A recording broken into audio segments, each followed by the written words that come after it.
Thank you for listening to New England Horror Files podcast. Tonight we're going to be talking about the mysterious death of Roberta Richardson.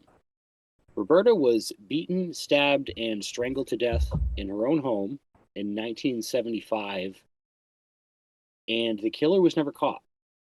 So let me ask you, Mary. You've brought this up a few times. Like, what is it you find like interesting about this? Like, why do you want to bring this up particularly?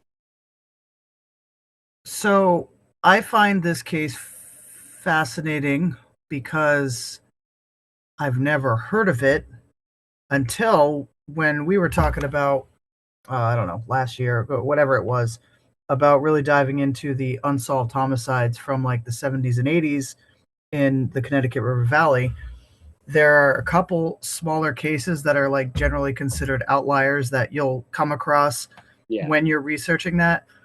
And I don't even know how I came across this case. Um, Actually, I think I was searching, unsolved nurse deaths or something like that, and it came up, and I'm like, whoa, whoa, whoa, what is this? I was like, is this? It turns out it's a story I've never heard of.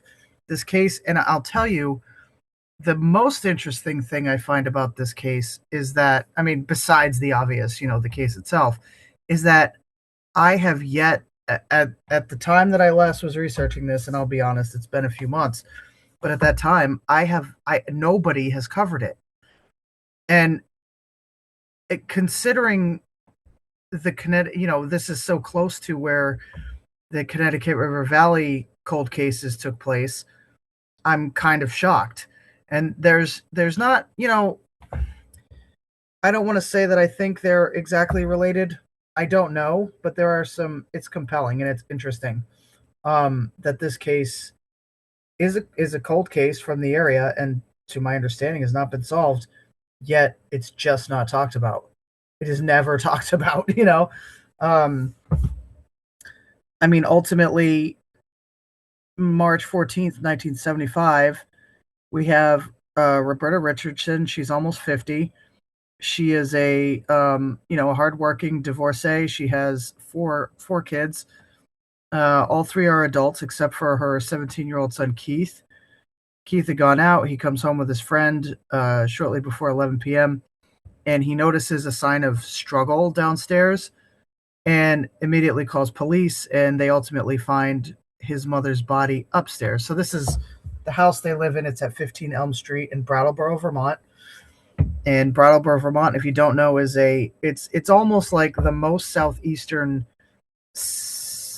I almost said city. I don't know if city is the right word for any town in Vermont, but it's a bigger town, I guess. But it's the most southeastern, bigger stop on your way into Vermont. So ultimately, she had this story is really kind of difficult to think about. It was really bad. She was ultimately beaten and stabbed to death with a whiskey bottle, and she died of a fractured skull, cerebral contusions, blunt and sharp impacts to the head, and partial asphyxia by ligature. Yeah, that's pretty brutal. No shit. And they believe the murder weapon to be a Cutty Shark whiskey bottle, which they found pieces of. So, I mean, and it seems like it was just like a huge, bloody, insane struggle. And it started downstairs, carried to upstairs, like I said, where she was found. Signs of a struggle were everywhere.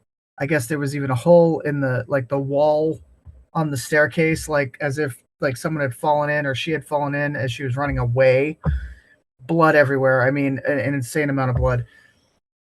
So this person was never found.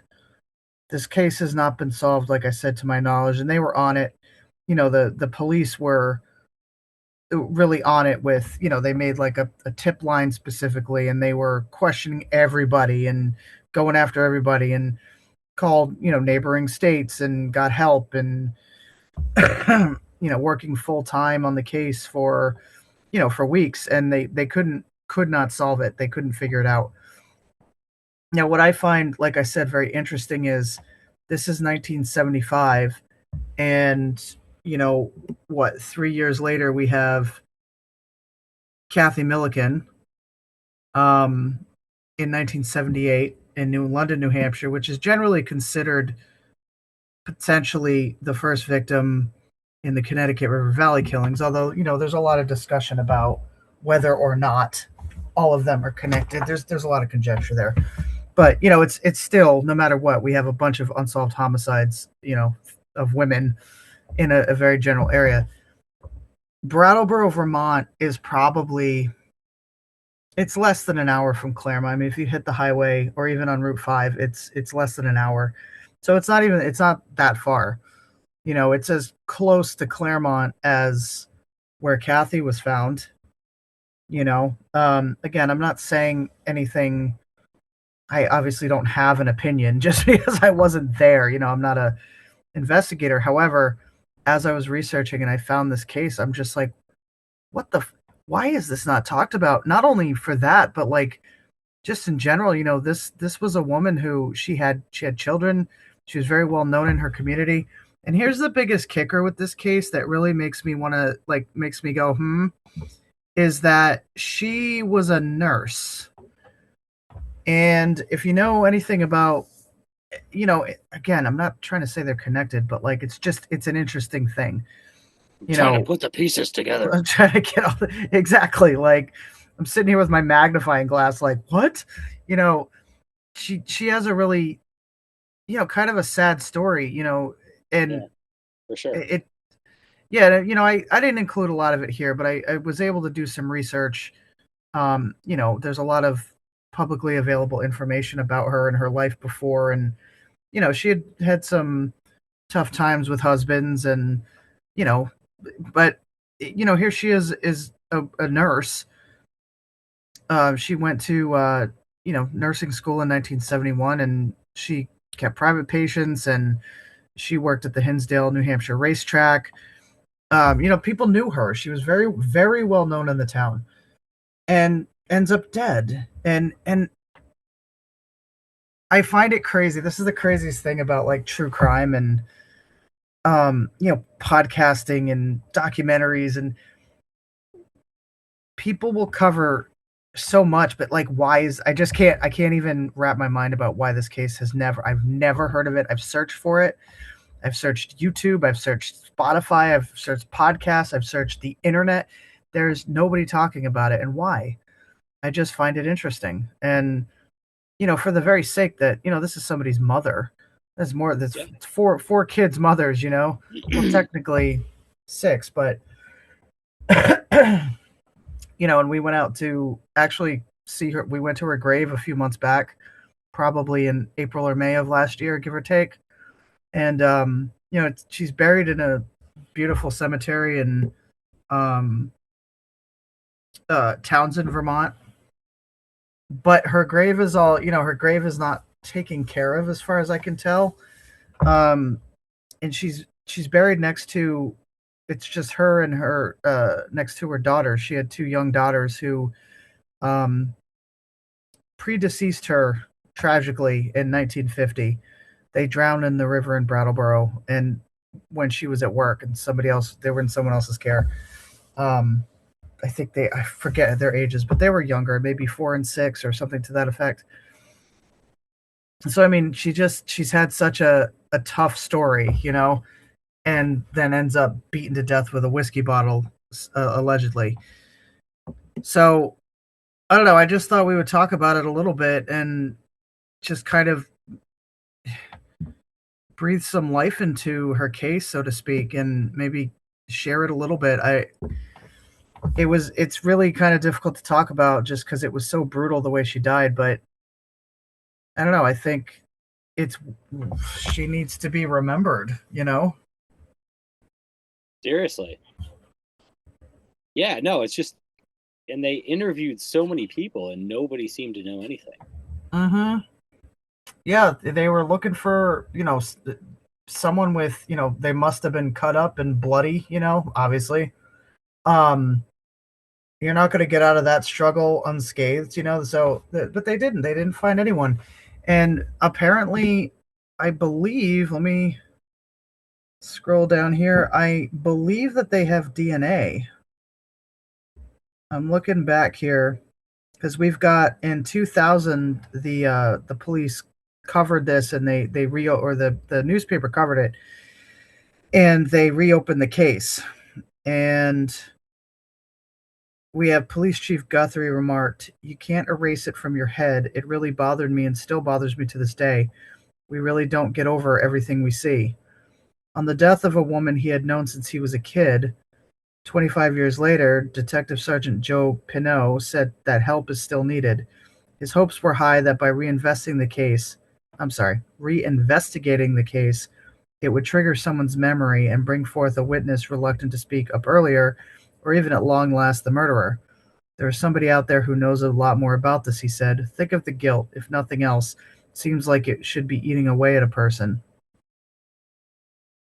I retract what I said about DNA. I could be thinking of another case. Yeah, I guess before that, the last substantial lead came in 1988. I mean, there's nothing here, and that's kind of, I think, another thing like that reminds me of what they said about Kathy's case and how they went balls to the wall apparently back in the 70s, like setting up roadblocks and questioning everybody. And we have a I forget how big they said the file was for Kathy's case. I don't know if I have it here, but I remember them talking about how there it is. They interviewed over 100 people and built a case file 300 pages thick and nothing. Set up roadblocks. They increased the reward for any info, and this is for Kathy's case. And even the Willard Dodge, who was the New Hampshire State Police lieutenant for Kathy's case, and I'm talking about Kathy Milliken in 1978.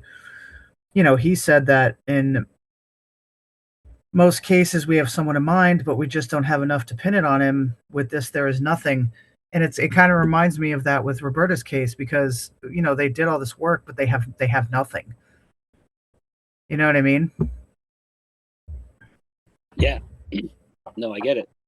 And there was another case. I forget the woman's name, but it was another home invasion and I believe a stabbing, which is typically attributed to those same murders in the Connecticut River Valley area. Linda Moore. Linda Moore, yes.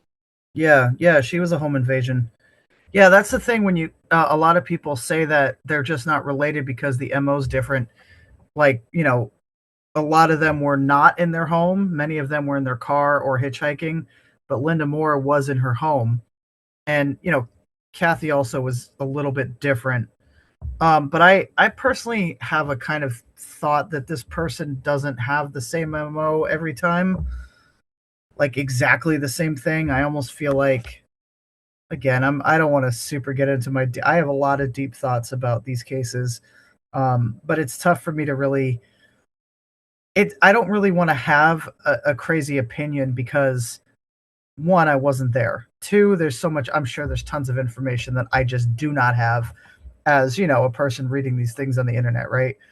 Like there's always something. The police always have something that they won't tell anyone. Do you know what I mean? Right. Yeah. So it's like it's like you don't have all the information to really have an opinion, or be armchair detectiving, detectoring, whatever. It's easy to kind of fall into that pattern, and I try not to, but I do find it interesting that this was also a home invasion, kind of similar to Linda, perhaps. Now the difference is, Elm Street, where 15 Elm Street in Brattleboro is a very active place. It's actually, Elm Street's a really obnoxious street because it's a hill and it's quite narrow, but it's a two-way street. So 15 Elm is actually like a very large building set up like it's kind of on a hillside. Like, it's hard to describe it, but I guess there had been other issues at this location before. I guess 20 years earlier there was a murder suicide in the same house. Her house had been burglarized a number of times, and the house is set up to where the basement, it's sideways against the street, so it doesn't. It's like the side of the house faces the street, and then it goes back into the property, as opposed to the front. Does that make sense? How I'm saying that? Hmm. Yeah. So the way it is like the basement of the house, like the where you would have the basement, and there's like a door and like a window kind of thing. Um, it is on the street level. So if you're walking by her house on the sidewalk, you would actually walk by the basement, right? So you have like the foundation, and it's on the street level, and the rest of it is like above up the hill. Like it's kind of hard to really picture that, Mm. but No, I get I it. guess yeah. So I guess the house had been broken into previously, through the basement, and whoever made off with a coin collection and jewelry. In 1970, July of 1970, someone had cut the screen on the rear door and ransacked the house, tearing everything apart. They ended up stealing 5 cans of beer. In 1972, a ski rack was stolen from the car in the driveway. And apparently, she kept her doors locked because of all this. Elm Street's Yeah. kind of, it's right. I don't know where the police station, or not the police station, but the fire station is right near there now. I don't know where it was in 1975, but um, it's kind of a colorful area of Brattleboro, if you will, Elm Street. Um, but at the same time, like it's still, I don't know. Brattleboro's an interesting place. It's like it's got this really home, close knit community feeling. Um, but it's also like got a really seedy element. It's Brattleboro. You gotta experience it to understand it. Go check it out. It's a good town. You should check it out. It's a good town. You should check it out. So, good old Brattleboro. Um, it's really funny because before we moved here, I had no idea, um, that how Vermont really was, because I've never lived here, and I've spent some time in Brattleboro, and it's nothing like I would have ever expected. There's a gargantuan amount of crime in Brattleboro. However, no, I'm not even kidding, dude. Sidebar. I believe you. I did there's a parking garage. Where the heck is the parking garage? Now I gotta look this up because I've been having brain moments like, what the hell street is that on? Why am I having this brain moment? Hold on. I can't believe I cannot remember where this darn street is. It's such a famous place. Like, and actually, a lot of people, as an aside, this is why I started researching it, was that several people have committed suicide by jumping off of the top of the parking garage, and eventually they have, like they screened off the top and they put up fencing so you can't go up there, whatever. So I was like, what's up with this parking garage? Like, I started researching it way back in the early days of New England Horror Files, and this hasn't made it to the show, and that's fine. But um, I was like, there's got to be something wrong with the darn parking garage, because everything, like, people have been like kidnapped from there, robbed, cars vandalized, people jump off of it. Like it's just a crazy thing. So I started researching the area, and turns out um, the parking garage area used to be like a water cure. Like people would come here and like drink the water and like stay for like a nature retreat sort of thing, and they would, you know, be cured. Like, I don't know. So but it's now turned into this insane area of crime. So it's the Flat Street parking garage. Now Flat Street runs right past, almost directly into, it's weird if you look at the map, there's Lind Place, which is like a little side street that would take you directly from Roberta's house to Flat Street. I forget exactly my point with where I was going with that, but I will say this area is, it's no stranger to crime. Um, However, the situation with Roberta was definitely unique. It wasn't like people are bludgeoned to death with whiskey bottles all the time in Brattleboro, and we just can't get our shit together. It's not like that. Do you see what I'm Especially in her saying? own, like her own house. Right. You know what I mean? Like you get in a street fight, like in a seedy section of town, bars, like crime of opportunity type of thing. That's Right. one thing. But Right. in her Right. house, yeah, that's a whole other thing. That's a whole other layer. But also, even if you're breaking, let's say you were breaking into the house and you accidentally came across the homeowner. I mean, are you really going through this much trouble to get away with a simple robbery? Are you really going to go after her with a bottle that looks like they said that they thought it was brought into the house, not that it was from the house? Not entirely sure why they think that. I don't have that information, but Yeah, how would they uh, know? I mean, maybe it's possible that her son was like, no, that she didn't drink, or whatever, or like, no, that wasn't here, or something like that. Yeah, that makes sense. Right? So, I mean, there's so many different. I mean, the options are literally endless with what could have happened. However, like I said, I find it interesting that she was a nurse by trade. That um, they have nothing to go on, and it's around the same time and same area. Not around the same time, but like on the outskirts of the same time. Like we've said, Kathy was 78. This is even before Kathy. But now, is it possible that this was an early victim of a person who killed other women in the general vicinity? Yeah, Is it's that very is that possible. possible? Right? Like Very much so. maybe Yeah. could this have been like, all right, let me try and see what works? Like I've heard other podcasts discussing, a learning curve or like a I can't think of another word, but to say learning curve with some of the cases, the Connecticut River Valley cases.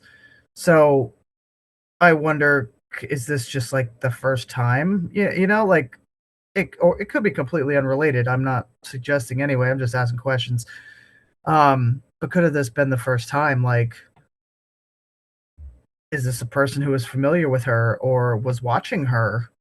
There definitely among all cases seems to at least be a small bit, at minimum, a small element of uh, what's the word? Casing, watching. I think. I think that's possible. So I mean, I don't. I have no idea. I just find it, like I said, I'll keep saying this. It's interesting to me that um, this was never solved and it's never talked about. Yeah. No, you're You right. know? It could be just an early outing, if you will, from the killer. But Right. otherwise, yeah, I think like the more you look at it, I see more similarities. Mm. Yeah, that's I do definitely see some. When you put there's a couple other cases too that I think are interesting, just like this one. Now we're not going to get into all those tonight, but I definitely think there's a good amount of interesting like outlying cases, and sometimes they get talked about, sometimes they don't. This one, again, I've never heard it talked about. I keep saying that, but it just kind of blows my mind that this was a nurse in 1975 that was killed during a home invasion of some sort. And is it at all considered, maybe because it's not a stabbing, that could be why. But in that note, we talk about Joanne Dunham, and that's a particularly sad story that I would like us to cover, but not necessarily in this episode. But Joanne Dunham in 1968 in Charlestown, New Hampshire, she was not killed by stabbing either, but they often include her in the list. She's one of those potential outlier cases. Um, but why not this one? What's up with that? Is it because it's Brattleboro? I mean, Brattleboro is not far from the area of Linda Moore, for example. She was in right on the Westminster Saxons River line of Vermont, and that's probably half an hour drive, depending how you go from Brattleboro. It's not that far.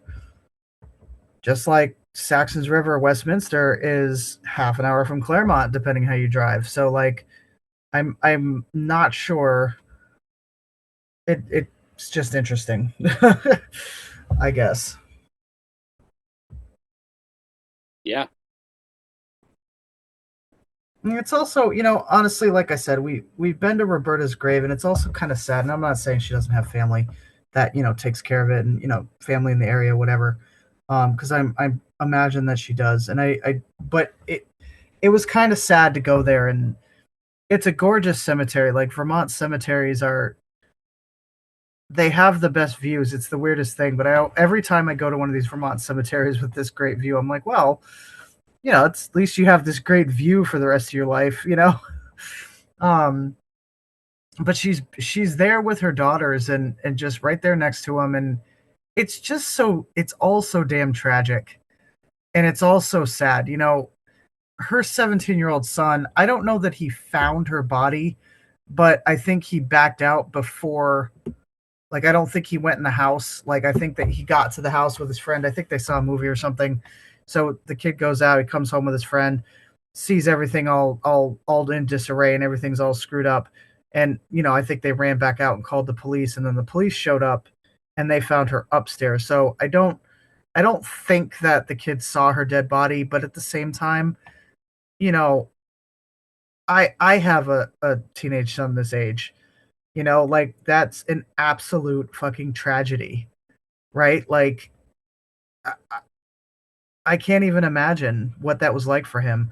And regarding him, a lot of people discussed how they were concerned about him. Remembering him as, gosh, he was just a little kid, like, a couple of years ago. You know how that goes. You see a teenager, like, oh my god, I remember when you were little. Like, you always think of these kids as kids. Um, she's described as um where did we go? She's described as a pleasant woman, not afraid of much. She's like, they describe her as being kind of tough in that way. She would do things for people she didn't know, and she was always helping friends. Uh, some people would have referred to her as mouthy, and she didn't care what she said or always said what she thought, but she was always friendly and hardworking, outgoing, and people genuinely liked her. They knew Yeah. her from around town, and yeah, like, she came from a big family. She had several siblings, brothers and sisters. She actually came from Townsend, Vermont, which is like, it's 17 miles north of Brattleboro. Like I said, that's where she's buried too. It's a much smaller town, but it's like a Brattleboro, not a suburb, because Vermont doesn't have suburbs. It's But all it's suburbs. no, it is. Vermont's so interesting because you have the city, quote unquote, Brattleboro, but like, I think Brattleboro has a population of like, I think it's 12 or 13,000. Like, it's not Yeah, even a, and that's the city. yeah, that's what I'm saying. Like, let me double check the population. I think I always say 25, but that's not what it is. Where the heck are you, population? Yeah, 12,000 people in 2022. Yeah, so like, that's like Vermont. I remember one time, I've probably said this before, I'll say it again because it's just so funny. I remember I said to a friend of mine, I was like, well, what about the big cities in Vermont? And she goes, or the cities in Vermont. And she goes, what cities? Then I'm like, yeah. True story. Right, of course. Yeah, Yeah. so we talk about little old Brattleboro as a city, but sometimes it feels like a city. Actually, downtown there's got some tall buildings and you know whatever. But yeah, so she grows up in Townsend. She comes into Brattleboro. She's married a few times. She's had some struggles with husbands. Um, she's been a single mother. She's been a divorced mother, and it's just she lost her children young. That really killed me when I learned about that and her two daughters in 1950.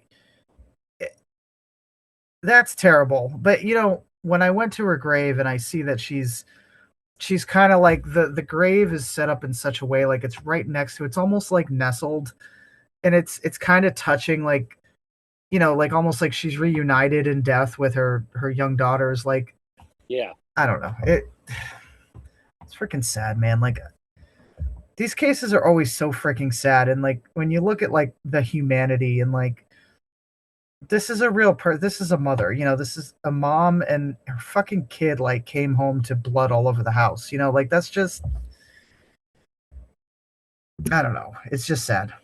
It's all just sad. Yeah, it's heartbreaking. Mm-hmm. It is. But it's And just yeah, it just begs the question, like, who's doing all these things? And like, where's, like you said, there's an element of these women being like cased and like, kind of, followed and that sort of thing. And it's like, I think to a point, at least to a small degree, I think. Like, I believe that somebody probably drove by Linda Moore and knew she was there and maybe knew she was home alone. Somebody was she the one that probably. was she a nurse as well? She wasn't a nurse, but she did do stuff with the auxiliary hospital in Bellows Falls. The hospital auxiliary, it's like a small um medical building. And what's interesting, as an aside, I have the newspaper clipping of it, and I believe, and I don't have it in front of my eyeballs, and I'm not prepared to say this tonight, so I don't have the exact quote. But there is a newspaper clipping. I believe it was from Ellen Freed. Ellen Freed is one of the women who was found murdered in 1984, I believe it was. Yeah, so she went missing 1984, and she was found 1985. So there's like in a newspaper article about Ellen Freed missing. Right next to that, I want to see if I can actually find this right now. But right next to that is an advertisement for Linda Moore looking for car seats for like a drive she's doing or something for the auxiliary. And I found that interesting. Let What? me see if I can. Yeah, hold on. I want to see if I can. Okay, so give me a sec as I scroll through these. Again, I wasn't prepared to talk about this tonight, but I found this, and I always found I thought it was really interesting. So,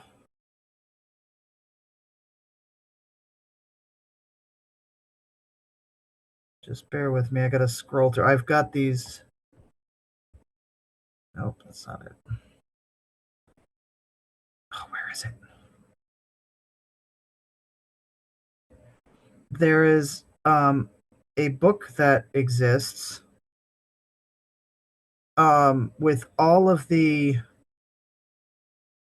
newspaper articles that you can't find online. At least I couldn't find them online. Regarding the Connecticut River Valley um, murders and all of that. It's actually an article about Teresa Fenton, and if you know who Teresa Fenton is, she is a okay. It's about Teresa Fenton. She was a young girl who was killed. I forget if he was convicted of it by Gary, Springfield, Vermont. He just died recently, so give me a sec as I'm sitting here. Again, I wasn't prepared to talk about this, but I think this is interesting. I just want to make sure I have all the dates and times straight. And for the love of God, I cannot remember. Schaefer. Jeez. Gary Schaefer is his name. All right. Oh, yeah, this is where he died. A convicted killer from Vermont who was a suspect in another death has died in a Kentucky prison. Gary Schaefer, 72, died Sunday after an acute medical event at an out-of-state prison where he was serving a sentence in 1983 in the 1983 abduction and murder of an 11-year-old girl from Springfield, Vermont. This is from 2023. He took a plea agreement for Teresa Fenton, which she was kidnapped, assaulted, and murdered in 1981. She was 12. If you read Shadow of Death by Philip Ginsberg, we've talked about this, but that book talks about a string of killings of younger girls in Springfield, Vermont, in about the same time, and they were not sure if they were connected or not until they caught Gary Schaefer. Um, so now they know, and once they finally once they convicted him, they knew. But in the meantime, there was some question. Now there is a article, um, real quick. I don't have all of it like right here. Like it was hard to get this information, but Yeah, it's an bird's article eye. about, yeah. So right next to this article about Teresa Fenton, and it's cut off, but it says hospital auxiliary to, and it's cut off. And it says Bellows Falls, Vermont, the Rockingham Memorial Hospital Auxiliary will open its fall season of activities with a luncheon September 15th at the river's edge, Saxons River.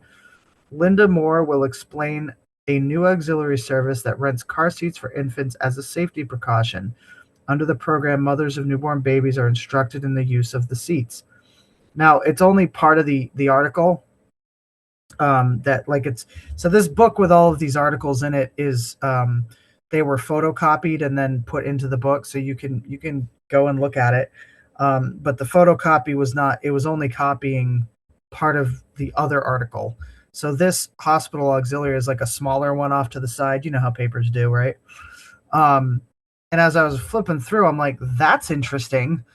So there's an article about Teresa Fenton, or part of it. I think this article talks about all of the cases, but right next to that is one for Linda Moore. Now, interestingly, she also went on to become a victim of, a brutal murder, in 1987. Was she 87? Pretty sure she was 87. She might have been 86. Let's double check. I just found that interesting. Like, isn't that interesting? So, like, that's why I feel like it was 1986, April 15th, 1986. I kind of feel like, I wonder how much of a degree of, stalking, or I don't know if stalking is the right word, but watching is appropriate here, because let's just say this person is following, newspaper, and he sees Linda Moore and he maybe starts looking into her. Do you see what I'm saying? Yeah, you never know. Or just, I mean, he could have met some of these women in public settings, in like even like the doctor's office, or like some other crossing of paths, and then just Right. Well, that's why learned I about say, them, and followed them, and I wonder, when I found out that Roberta was a nurse, I was like, what the? And I wonder, is that could it have been a person who does cross paths with all of these women? Because all of them, they do have some sort of connection, each of them, to some sort of medical something or other. So we've got, Ellen Freed was a nurse. Um, Bernice Courtemanche was she worked as I think a nurse's aide at a nursing home. And then Barbara Agnew worked in some sort of medical devices, perhaps, I think she was in. Um, Kathy actually wasn't. The interesting thing about Kathy, however, and I've never heard this get talked about, but her grandmother died. I believe it was maybe a few months before she did. I forget exactly, but her grandmother died in the same place that Bernice worked at. That's a thing I don't ever hear get mentioned. I don't even know if they know that. Um, they being the police.